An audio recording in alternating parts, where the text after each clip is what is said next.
ಮತಗಳ್ಳತನದ ವಿರುದ್ಧ ದೇಶಾದ್ಯಂತ ರಾಹುಲ್ ಗಾಂಧಿಯವರು ಹೋರಾಟವನ್ನು ಹೆಚ್ಚಿಸಿದ್ದಾರೆ. ಇದರ ನಡುವೆ ಆಳಂದ ವಿಧಾನಸಭಾ ಕ್ಷೇತ್ರದಲ್ಲಿ ನಡೆದಿರುವಂತಹ ಮತಗಳ್ಳತನದ ವಿಚಾರವಾಗಿಯೂ ಕೂಡ ರಾಹುಲ್ ಗಾಂಧಿಯವರು ಪ್ರಸ್ತಾಪ ಮಾಡಿದರು. ಈ ವಿಚಾರ ಮತ್ತೊಂದು ಮಜಲನ್ನು ಪಡೆದುಕೊಂಡಿದೆ. ಈ ಬಗ್ಗೆ ಮಾತನಾಡಲಿಕ್ಕೆ ನಮ್ಮ ಜೊತೆಗೆ ಅಲ್ಲಿಯ ಶಾಸಕರಾದಂಥ BR ಪಾಟೀಲ್ ಇದ್ದಾರೆ. ಅವ್ರ ಜೊತೆ ಮಾತಾಡ್ತಾ ಹೋಗ್ತೀನಿ.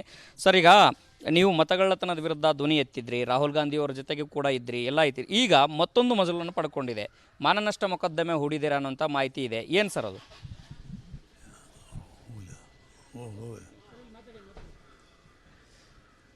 ಏನು ಮತಗಳ್ಳತನ ಇದೊಂದು ಹೊಸ ವಿಧಾನವನ್ನು ಕಂಡುಹಿಡಿದಿದ್ದಾರೆ BJPಯವರು, ಯಾವ ಥರ ಅಧಿಕಾರಕ್ಕೆ ಬರಬೇಕು ಅಂತ.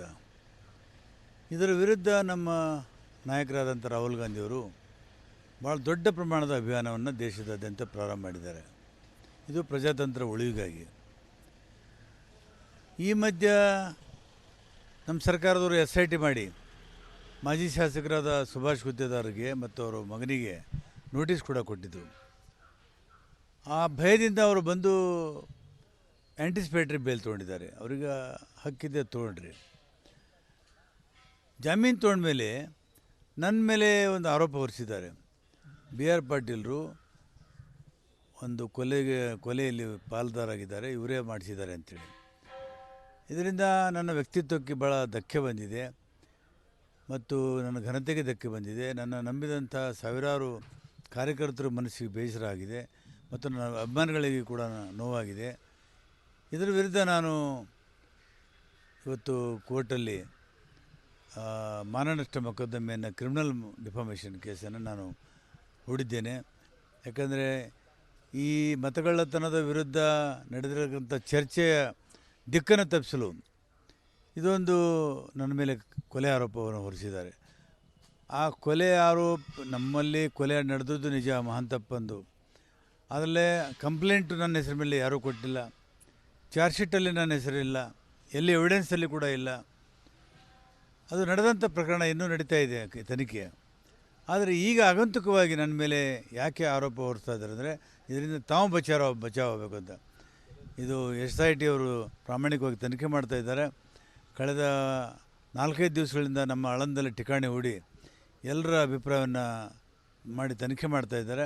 ಹಾಗಾಗಿ ಸುಭಾಷ್ ಗುತ್ತೇದಾರ್ ಅವರು ನನ್ನ ಮೇಲೆ ಹಾಕಿದಂಥ ಮಾನನಷ್ಟ ಮೊಕದ್ದಮೆ ನನ್ನ ಮೇಲೆ ಹಾಕಿದ್ದೀನಲ್ಲ, ಅದನ್ನು ನಾವು ಇವತ್ತು ಸಬ್ಮಿಟ್ ಮಾಡಿದ್ದೀನಿ ಕೋರ್ಟಿಗೆ. ತನಿಖೆ ಆಗ್ತದೆ ಸರ್. ಅದು ಆ ಒಂದು ಆರೋಪ ಏನು ಮಾಡಿದ್ದಾರೆ, ಕೊಲೆ ಯಾವಾಗ ನಡೆದಿದ್ದು, ಈಗ ಯಾಕೆ ಅದು ಚರ್ಚೆಗೆ ಬಂತು ಅಂತ ಹೇಳಿದ್ರಿ. ಆದರೆ ನಿಮ್ಮ ಪರ್ಟಿಕ್ಯುಲರ್ ಹೆಸರು, ನಿಮ್ಮ ಹೆಸರು ಯಾಕೆ ಬಂತು? ಅದು ಏನು ಆರೋಪ ಸರ್? ಈಗ ನಮ್ಮ ಊರಲ್ಲಿ ಒಂದು ಕೊಲೆ ಆಗಿತ್ತು, ಆಗಬಾರ್ದಾಗಿತ್ತು. ನಾನು ಗಾಂಧಿ ವಿಚಾರದಲ್ಲಿ ನಂಬಿಕೆ ಇಟ್ಟಂಥ ಕೊಲೆ ಆಯಿತು. ಅದು ಕೆಲವು ವೈಯಕ್ತಿಕವಾದಂಥ ಒಂದು ಸಂದರ್ಭದಲ್ಲಿ ಅವರು ಆಯಿತು, ಅದನ್ನು ಖಂಡನೆ ಮಾಡಿದ್ದೀವಿ ನಾವು. ಈಗ ಸಡನ್ನಾಗಿ ಈ ವಿಷಯನ ಯಾಕೆ ಎತ್ತಿದ್ರು ಅಂದರೆ ಈ ದಿಕ್ಕನ್ನು ಬೇರೆ ಕಡೆ ತಿರುಗಿಸಲು ಅವರು ನನ್ನ ಮೇಲೆ ಕೊಲೆ ಆರೋಪವನ್ನು ಹೇರ್ತಾ ಇದ್ದಾರೆ.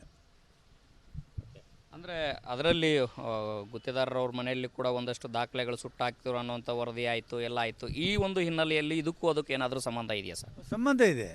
ಈಗ ಸತ್ಯ ಹೊರಗೆ ಬರ್ತಾ ಇದೆ. ದಾಖಲೆ ಸುಡಬೇಕಾದಂಥ ಅವಶ್ಯಕತೆ ಏನಿತ್ತು? ಅದರಲ್ಲಿ ಮತದಾರ ಪಟ್ಟಿ ಇತ್ತು ಅಂತ ಹೇಳ್ತಾರೆ. ಮತದಾರ ಪಟ್ಟಿ ಇದ್ದರೆ ತನಿಖೆ ಮಾಡ್ತಿದ್ರು. ಅದು ಮತದಾರ ಪಟ್ಟಿ ಎಲ್ಲರೂ, ಆದರೆ ಫಾರ್ಮ್ ನಂಬರ್ 6, 7 ಸಿಕ್ಕಿದೆ ಅಂಥೇಳಿ ಕೇಳಿ ಬಂದಿದೆ. ಹಾಗಾಗಿ ಇಡೀ ಈ ತನಿಖೆಯ ದಿಕ್ಕನ್ನು ತಪ್ಪಿಸಲಿಕ್ಕೆ ಇದೊಂದು ಸಂಚು ಹೂಡಿದ್ದಾರೆ. ಅದರ ಬಗ್ಗೆ ನನ್ನ ಘನತೆಗೆ ಚ್ಯುತಿ ಬಂದಿದೆ. ಆ ಕಾರಣಕ್ಕಾಗಿ ನಾನು ಮಾನನಷ್ಟ ಮೊಕದ್ದಮೆ ಹಾಕಿದ್ದೇನೆ. ಸರ್, ಒಂದು ಕಡೆಗೆ ಮಾನನಷ್ಟ ಮೊಕದ್ದಮೆ, ಇನ್ನೊಂದು ಕಡೆ ಮತಗಳ್ಳತನದ ವಿಚಾರ ಅಂತ ಬಂದಾಗ ಅಲ್ಲಿ ಗೆದ್ದಿರುವಂಥದ್ದೇ BR ಪಾಟೀಲರು. ಹಾಗಾದರೆ ಹೇಗೆ ಗೆದ್ದರು ಅವರು ಅನ್ನೋಂಥ ಪ್ರಶ್ನೆಗಳು ಉದ್ಭವ ಆಗಿದೆ ಸರ್. ಇದು ಸಹಜವಾದಂಥ ಪ್ರಶ್ನೆ. ಚುನಾವಣೆಗಿಂತ ಮುಂಚೆ ನಮಗೇನು ವಿಷಯ ಗೊತ್ತಾದ ಮೇಲೆ ನಾವು ಅಲರ್ಟಾಗಿ ನಮ್ಮ ಎಲ್ಲ ಕಾರ್ಯಕರ್ತರನ್ನು ಸಕ್ರಿಯರನ್ನಾಗಿ ಮಾಡಿ ಎಲ್ಲೆಲ್ಲಿ ಈ ಥರ ಆಗಿದೆ ಅನ್ನೋದನ್ನು ಘಟನೆ ಕಂಡುಹಿಡಿದ ಮೇಲೆ ಚುನಾವಣೆ ಅಧಿಕಾರಿಗೆ ನಾನು ಒಂದು ಪತ್ರ ಕೊಡ್ತೀನಿ, ಈ ಥರ ನಮ್ಮ ಕ್ಷೇತ್ರದಲ್ಲಿ ನಡೆದಿದೆ ಅಂತೇಳಿ. ನನ್ನ ಪತ್ರದ ಆಧಾರದ ಮೇಲೆ ಅವರು ವೆರಿಫೈ ಮಾಡ್ತಾರೆ. ಸುಮಾರು 80ರಷ್ಟು ಫೋರ್ಜರಿ ಇದೆ ಅಂಥೇಳಿ ಅವರಿಗೆ ಮನವರಿಕೆ ಆದಮೇಲೆ ಅವರು ಪೊಲೀಸ್ ಸ್ಟೇಷನ್ ಕಂಪ್ಲೇಂಟ್ ಕೊಟ್ಟಿದ್ದಾರೆ. ನಾನು ಕೊಟ್ಟಿಲ್ಲ. ಚುನಾವಣೆ ಅಧಿಕಾರಿಯ ಕಂಪ್ಲೇಂಟ್ ಮೇಲೆ ಕೇಸು ರಿಜಿಸ್ಟರ್ ಆಗಿದೆ, FIR ಆಗಿದೆ, ಅದು ತನಿಖೆ ನಡೀತಾ ಇದೆ. ನಮ್ಮ ಕರ್ನಾಟಕ ಸರ್ಕಾರದವರು CID ಅವರು ಸುಮಾರು ಸಲ ಚುನಾವಣೆ ಆಯೋಗಕ್ಕೆ ಪತ್ರ ಬರೆದಿದ್ದಾರೆ. 183 62 ಸಲ ಏನೋ ಕಾಗದ ಬರೆದಿದ್ದಾರೆ, ಒಂದಕ್ಕೂ ಉತ್ತರ ಕೊಟ್ಟಿಲ್ಲ. ಹಾಗಾಗಿ ಇದು ಒಂದು ಗೊಂದಲದ ಗೂಡಾಗಿದೆ. ಈ ಬಿ ಜೆ ಪಿಯವರು ಈ ಏನು ಸಂಚನ್ನು ನನ್ನ ವಿರುದ್ಧ ಹೂಡಿದ್ದಾರೆ, ಯಾಕಂದರೆ ಇದರಲ್ಲಿ ಸಾಬೀತಾಗ್ತಾ ಇದೆ, ಈ ಕೇಸಲ್ಲಿ ಖಂಡಿತವಾಗಿ ಸಾಬೀತಾಗ್ತದೆ. ಅದು ಕಂಡು ಗಾಬರಿಗೊಂಡು ಅವರು ನನ್ನ ಈ ಥರ ಆರೋಪವನ್ನು ಹೊರಿಸ್ತಾ ಇದ್ದಾರೆ. ಸರ್, ಈಗ ನಿಮ್ಮ ಹೋರಾಟ ಮಾನನಷ್ಟ ಮೊಕದ್ದಮೆ ಅನ್ನೋಂಥದ್ದು ಒಂದು ಕಾನೂನಾತ್ಮಕ ಹೋರಾಟ. ರಾಜಕೀಯವಾಗಿ ಇದನ್ನು ಯಾವ ರೀತಿ ತಗೊಳ್ತೀರಾ ಸರ್? ರಾಜಕೀಯವಾಗಿ ಈಗ ಸಾರ್ವಜನಿಕರಿಗೆ ಗೊತ್ತಿದೆ ನಾನು ಎಂಥವನು, ನನ್ನ ಚಾರಿತ್ರ್ಯ ಏನು, ನನ್ನ ಹಿನ್ನೆಲೆ ಏನು, ನನ್ನ ಬ್ಯಾಕ್ಗ್ರೌಂಡ್ ಏನು, ಯಾರೂ ಇದನ್ನು ನಂಬೋದಿಲ್ಲ. ಆದರೆ ಈ ಥರ ಮಾಡೋದ್ರಿಂದ ಸಾರ್ವಜನಿಕರಲ್ಲಿ ಒಂದು ತಪ್ಪು ಅಭಿಪ್ರಾಯ ಮೂಡ್ತದೆ ಅಂತ ತಿಳ್ಕೊಂಡು ನಾನು ಕಾನೂನು ಹೋರಾಟ ಮಾಡ್ತಾಯಿದ್ದೀನಿ. ರಾಜಕೀಯ ಹೋರಾಟ ರಾಹುಲ್ ಗಾಂಧಿಯವರು ಮಾಡ್ತಾಯಿದ್ದಾರೆ, ಅದರಲ್ಲಿ ನಾನು ಸಕ್ರಿಯವಾಗಿದ್ದೀನಿ. ಅಂದರೆ ನನ್ನ ಮೇಲೆ ಆರೋಪ ಏನಿದೆ ಅದು ಮತಗಳ್ಳತನದ ದಿಕ್ಕನ್ನು ಬದಲಾಯಿಸುವಂಥದ್ದು ಅನ್ನುವಂಥ ನಿಟ್ಟಿನಲ್ಲಿ ಬಿ ಆರ್ ಪಾಟೀಲ್ರು ಹೇಳಿರೋಂಥದ್ದು, ಮತ್ತು ನಮ್ಮ ಕಾರ್ಯಕರ್ತರಿಗೂ ಕೂಡ ಸಾಕಷ್ಟು ನೋವಾಗಿದೆ. ಆ ಕಾರಣಕ್ಕಾಗಿಯೇ ಒಂದೆಡೆ ರಾಜಕೀಯ ಹೋರಾಟ ಮಾಡ್ತೀನಿ, ಮತ್ತೊಂದು ಕಡೆಗೆ ಕಾನೂನಾತ್ಮಕ ಹೋರಾಟವನ್ನು ಕೂಡ ಮುಂದುವರಿಸ್ತೀನಿ ಅನ್ನೋಂಥ ಮಾತನ್ನು ಬಿ ಆರ್ ಪಾಟೀಲ್ರು ಹೇಳಿರುವಂಥದ್ದು. ಕ್ಯಾಮ್ರಾ ಪರ್ಸನ್ ಮಂಜುನಾಥ್ ಜೊತೆ ಹನುಮಂತ ದುರ್ಗ, ದಾರ್ ಕನ್ನಡ, ಬೆಂಗಳೂರು. ಮತಗಳ್ಳತನದ ವಿರುದ್ಧ ದೇಶಾದ್ಯಂತ ರಾಹುಲ್ ಗಾಂಧಿಯವರು ಹೋರಾಟವನ್ನು ಹೆಚ್ಚಿಸಿದ್ದಾರೆ. ಇದರ ನಡುವೆ ಆಳಂದ ವಿಧಾನಸಭಾ ಕ್ಷೇತ್ರದಲ್ಲಿ ನಡೆದಿರುವಂತಹ ಮತಗಳ್ಳತನದ ವಿಚಾರವಾಗಿಯೂ ಕೂಡ ರಾಹುಲ್ ಗಾಂಧಿಯವರು ಪ್ರಸ್ತಾಪ ಮಾಡಿದರು. ಈ ವಿಚಾರ ಮತ್ತೊಂದು ಮಜಲನ್ನು ಪಡೆದುಕೊಂಡಿದೆ. ಈ ಬಗ್ಗೆ ಮಾತನಾಡಲಿಕ್ಕೆ ನಮ್ಮ ಜೊತೆಗೆ ಅಲ್ಲಿಯ ಶಾಸಕರಾದಂಥ ಬಿ ಆರ್ ಪಾಟೀಲ್ರು ಇದ್ದಾರೆ, ಅವ್ರ ಜೊತೆ ಮಾತಾಡ್ತಾ ಹೋಗ್ತೀನಿ. ಸರ್, ಈಗ ನೀವು ಮತಗಳ್ಳತನದ ವಿರುದ್ಧ ಧ್ವನಿ ಎತ್ತಿದ್ರಿ, ರಾಹುಲ್ ಗಾಂಧಿಯವರ ಜೊತೆಗೆ ಕೂಡ ಇದ್ರಿ, ಎಲ್ಲ ಐತಿ. ಈಗ ಮತ್ತೊಂದು ಮಜಲನ್ನು ಪಡ್ಕೊಂಡಿದೆ, ಮಾನನಷ್ಟ ಮೊಕದ್ದಮೆ ಹೂಡಿದ್ದೀರಾ ಅನ್ನೋಂಥ ಮಾಹಿತಿ ಇದೆ. ಏನು ಸರ್ ಅದು?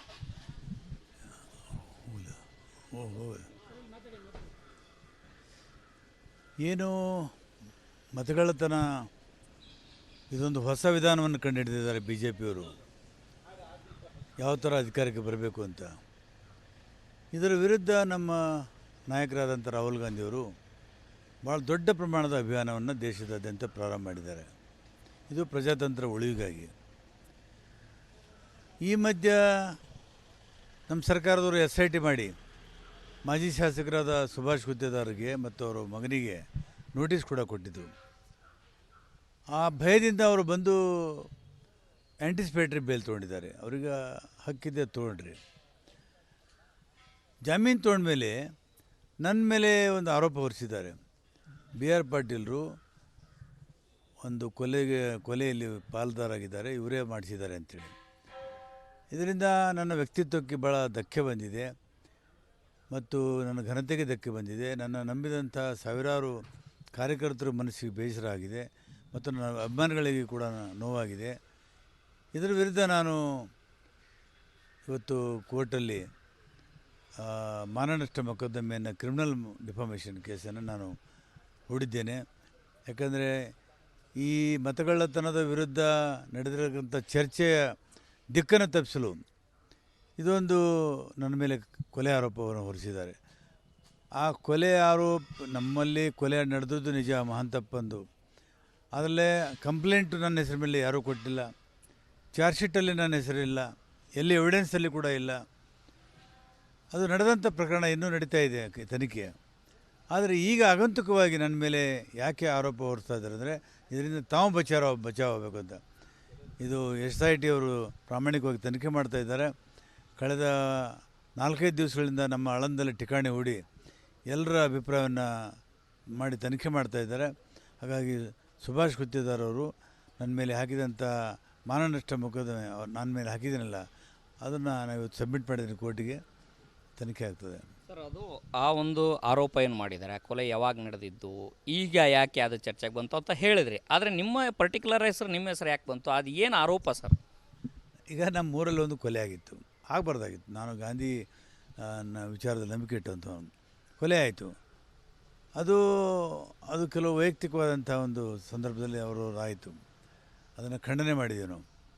ಈಗ ಸಡನ್ನಾಗಿ ಈ ವಿಷಯನ ಯಾಕೆ ಎತ್ತಿದ್ರು ಅಂದರೆ ಈ ದಿಕ್ಕನ್ನು ಬೇರೆ ಕಡೆ ತಿರುಗಿಸಲು ಅವರು ನನ್ನ ಮೇಲೆ ಕೊಲೆ ಆರೋಪವನ್ನು ಹೇರ್ತಾ ಇದ್ದಾರೆ. ಅಂದರೆ ಅದರಲ್ಲಿ ಗುತ್ತೇದಾರರವ್ರ ಮನೆಯಲ್ಲಿ ಕೂಡ ಒಂದಷ್ಟು ದಾಖಲೆಗಳು ಸುಟ್ಟಾಕ್ತಿರೋ ಅನ್ನೋಂಥ ವರದಿ ಆಯಿತು, ಎಲ್ಲ ಆಯಿತು. ಈ ಒಂದು ಹಿನ್ನೆಲೆಯಲ್ಲಿ ಇದಕ್ಕೂ ಅದಕ್ಕೆ ಏನಾದರೂ ಸಂಬಂಧ ಇದೆಯಾ ಸರ್? ಸಂಬಂಧ ಇದೆ. ಈಗ ಸತ್ಯ ಹೊರಗೆ ಬರ್ತಾ ಇದೆ. ದಾಖಲೆ ಸುಡಬೇಕಾದಂಥ ಅವಶ್ಯಕತೆ ಏನಿತ್ತು? ಅದರಲ್ಲಿ ಮತದಾರ ಪಟ್ಟಿ ಇತ್ತು ಅಂತ ಹೇಳ್ತಾರೆ. ಮತದಾರ ಪಟ್ಟಿ ಇದ್ದರೆ ತನಿಖೆ ಮಾಡ್ತಿದ್ರು. ಅದು ಮತದಾರ ಪಟ್ಟಿ ಎಲ್ಲರೂ, ಆದರೆ ಫಾರ್ಮ್ ನಂಬರ್ 6, 7 ಸಿಕ್ಕಿದೆ ಅಂತೇಳಿ ಕೇಳಿ ಬಂದಿದೆ. ಹಾಗಾಗಿ ಇಡೀ ಈ ತನಿಖೆಯ ದಿಕ್ಕನ್ನು ತಪ್ಪಿಸಲಿಕ್ಕೆ ಇದೊಂದು ಸಂಚು ಹೂಡಿದ್ದಾರೆ. ಅದರ ಬಗ್ಗೆ ನನಗೆ ನನ್ನ ಘನತೆಗೆ ಚ್ಯುತಿ ಬಂದಿದೆ. ಆ ಕಾರಣಕ್ಕಾಗಿ ನಾನು ಮಾನನಷ್ಟ ಮೊಕದ್ದಮೆ ಹಾಕಿದ್ದೇನೆ. ಸರ್, ಮತ್ತೊಂದು ಒಂದು ಕಡೆಗೆ ಮಾನನಷ್ಟ ಮೊಕದ್ದಮೆ, ಇನ್ನೊಂದು ಕಡೆ ಮತಗಳ್ಳತನದ ವಿಚಾರ ಅಂತ ಬಂದಾಗ ಅಲ್ಲಿ ಗೆದ್ದಿರುವಂಥದ್ದೇ ಬಿ ಆರ್ ಪಾಟೀಲ್ರು. ಹಾಗಾದರೆ ಹೇಗೆ ಗೆದ್ದರು ಅವರು ಅನ್ನೋಂಥ ಪ್ರಶ್ನೆಗಳು ಉದ್ಭವ ಆಗಿದೆ ಸರ್. ಇದು ಸಹಜವಾದಂಥ ಪ್ರಶ್ನೆ.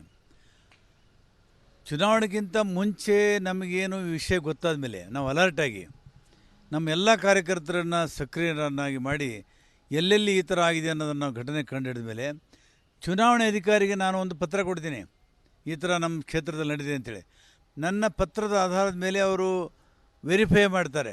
ಸುಮಾರು 80ರಷ್ಟು ಫೋರ್ಜರಿ ಇದೆ ಅಂಥೇಳಿ ಅವರಿಗೆ ಮನವರಿಕೆ ಆದಮೇಲೆ ಅವರು ಪೊಲೀಸ್ ಸ್ಟೇಷನ್ ಕಂಪ್ಲೇಂಟ್ ಕೊಟ್ಟಿದ್ದಾರೆ. ನಾನು ಕೊಟ್ಟಿಲ್ಲ. ಚುನಾವಣೆ ಅಧಿಕಾರಿಯ ಕಂಪ್ಲೇಂಟ್ ಮೇಲೆ ಕೇಸು ರಿಜಿಸ್ಟರ್ ಆಗಿದೆ, FIR ಆಗಿದೆ, ಅದು ತನಿಖೆ ನಡೀತಾ ಇದೆ. ನಮ್ಮ ಕರ್ನಾಟಕ ಸರ್ಕಾರದವರು CID ಅವರು ಸುಮಾರು ಸಲ ಚುನಾವಣೆ ಆಯೋಗಕ್ಕೆ ಪತ್ರ ಬರೆದಿದ್ದಾರೆ. 183 62 ಸಲ ಏನೋ ಕಾಗದ ಬರೆದಿದ್ದಾರೆ, ಒಂದಕ್ಕೂ ಉತ್ತರ ಕೊಟ್ಟಿಲ್ಲ. ಹಾಗಾಗಿ ಇದು ಒಂದು ಗೊಂದಲದ ಗೂಡಾಗಿದೆ. ಈ BJPಯವರು ಏನು ಸಂಚನ್ನು ನನ್ನ ವಿರುದ್ಧ ಹೂಡಿದ್ದಾರೆ. ಯಾಕಂದರೆ ಇದರಲ್ಲಿ ಸಾಬೀತಾಗ್ತಾ ಇದೆ, ಈ ಕೇಸಲ್ಲಿ ಖಂಡಿತವಾಗಿ ಸಾಬೀತಾಗ್ತದೆ. ಅದು ಕಂಡು ಗಾಬರಿಗೊಂಡು ಅವರು ನನ್ನನ್ನು ಈ ಥರ ಆರೋಪವನ್ನು ಹೊರಿಸ್ತಾ ಇದ್ದಾರೆ. ಸರ್, ಈಗ ನಿಮ್ಮ ಹೋರಾಟ ಮಾನನಷ್ಟ ಮೊಕದ್ದಮೆ ಅನ್ನೋಂಥದ್ದು ಒಂದು ಕಾನೂನಾತ್ಮಕ ಹೋರಾಟ. ರಾಜಕೀಯವಾಗಿ ಇದನ್ನು ಯಾವ ರೀತಿ ತಗೊಳ್ತೀರಾ ಸರ್?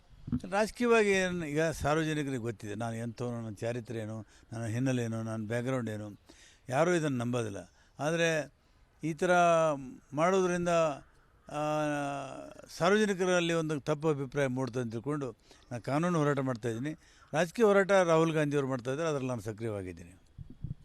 ಅಂದರೆ ನನ್ನ ಮೇಲೆ ಆರೋಪ ಏನಿದೆ ಅದು ಮತಗಳ್ಳತನದ ದಿಕ್ಕನ್ನು ಬದಲಾಯಿಸುವಂಥದ್ದು ಅನ್ನುವಂಥ ನಿಟ್ಟಿನಲ್ಲಿ ಬಿ ಆರ್ ಪಾಟೀಲ್ರು ಹೇಳಿರುವಂಥದ್ದು, ಮತ್ತು ನಮ್ಮ ಕಾರ್ಯಕರ್ತರಿಗೂ ಕೂಡ ಸಾಕಷ್ಟು ನೋವಾಗಿದೆ. ಆ ಕಾರಣಕ್ಕಾಗಿಯೇ ಒಂದೆಡೆ ರಾಜಕೀಯ ಹೋರಾಟ ಮಾಡ್ತೀನಿ, ಮತ್ತೊಂದು ಕಡೆಗೆ ಕಾನೂನಾತ್ಮಕ ಹೋರಾಟವನ್ನು ಕೂಡ ಮುಂದುವರಿಸ್ತೀನಿ ಅನ್ನುವಂಥ ಮಾತನ್ನು ಬಿ ಆರ್ ಪಾಟೀಲ್ರು ಹೇಳಿರುವಂಥದ್ದು. ಕ್ಯಾಮ್ರಾ ಪರ್ಸನ್ ಮಂಜುನಾಥ್ ಜೊತೆ ಹನುಮಂತ ದುರ್ಗದ್, ಆರ್ ಕನ್ನಡ, ಬೆಂಗಳೂರು.